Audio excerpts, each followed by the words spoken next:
how to make your virtual meetings less boring and more engaging. Have your virtual meetings gotten so stale and boring that you don't even want to attend them? Well, in this video, I'm going to give you concrete strategies that you can use over and over and over again to make your meetings a little less boring and a little more engaging.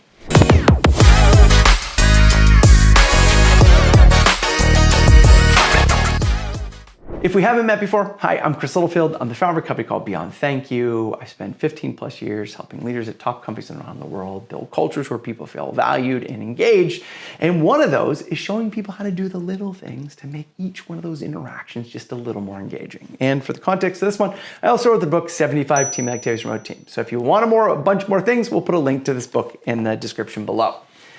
Now, why do our meetings become so stale and boring? Why do people turn their cameras off and stop paying attention? Because there's no reason for them to be there. If we get onto calls, and what normally happens is the boss gets on and says, okay, folks, what do we need to talk about today? Here are the agenda items. They give an update, they share what they're doing, and then people realize there's no point to being there. Or one conversation ends up going between two people and the other 8 people on the call realize, I'm not even involved in this conversation. So instead of just saying, hey, folks, this is turning into a 2-person conversation. Everybody who's not involved in this, go ahead and take off. You don't need to be here for this, right? Or go ahead and do work and then we'll come back in a few minutes. But truthfully, that's just a waste of time. So one of the first things is just look at, are our meetings, do people actually need to be there? Because if they don't need to be there, they shouldn't be there in the first place. Now, let's talk about what we can do to actually make them more engaging. So the first one is people need to realize that they're going to participate. And we need to start in that first minute. A good friend of mine, no relation, Chad Littlefield, always talks about making time for connection before content. So that first moment when people come into the calls, and by the way, if you try to do this next week in your next meeting, people are like, what's going on? So say, hey folks, I really want to work on making our meetings more engaging. And I watched this video the other day, and I thought I would start each meeting just by asking a question. And as people are connecting and getting onto the call, just post a question. First one, what were you doing 5 minutes before this meeting? My all-time favorite question, because it lets people know where people are coming from and where people are going to. And then ask some sort of welcome question. What's one thing that made you smile recently? Or what's one thing that you learned recently? Or what's one thing that surprised you? Or what's a moment that you just had recently that you don't want to forget? And if you're looking for more question ideas, go to beyondthankyou.com, scroll to the bottom of the homepage, and down there I have a list of, I think, 29 questions that you can use to start your meetings and make them a little more meaningful.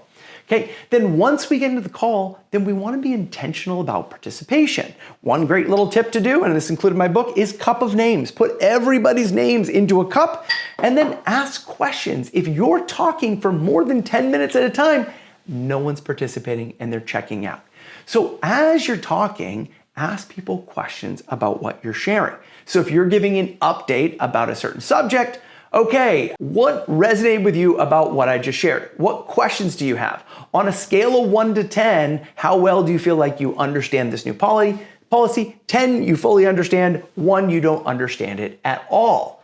Okay? If you do things to be able to ask people's opinions by using cup of names and saying, okay, Karen, or Meredith in this case, what's your thought on what I just shared right there? What questions come up for you? What do you think that we need to think about? If you don't engage with people, they're not going to engage. And by the way, if in the past you haven't asked for opinions, or if people started to share them and then you said, hey, wait until afterwards, then guess what? They're not going to be sharing.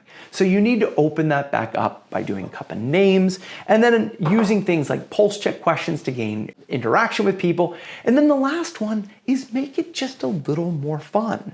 Now, a simple thing that we can do is make it playful. Okay, folks, in the next hour, we're going to have a word we're going to use to be able to make it a little fun. So I'm going to try to, instead of use procurement, I'm going to use the word cucumber.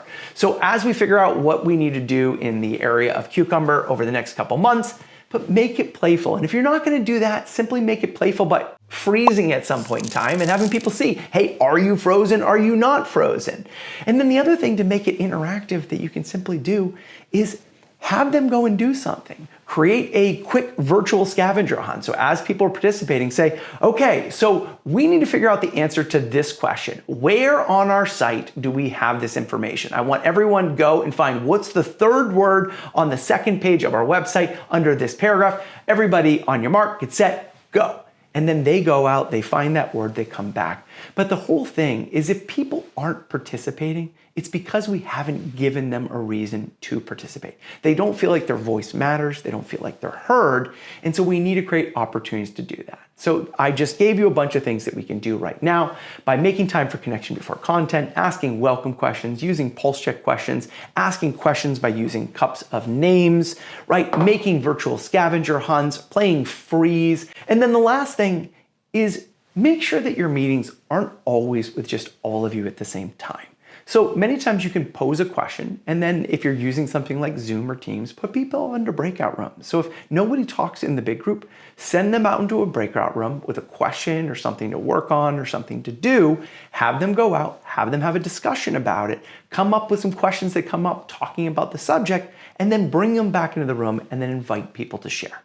And then the last strategy is just use the chat. Maybe people don't share online all the time, but pause for a second, ask a question, have everybody think about it, and then say, write your answer in the chat, but don't hit send.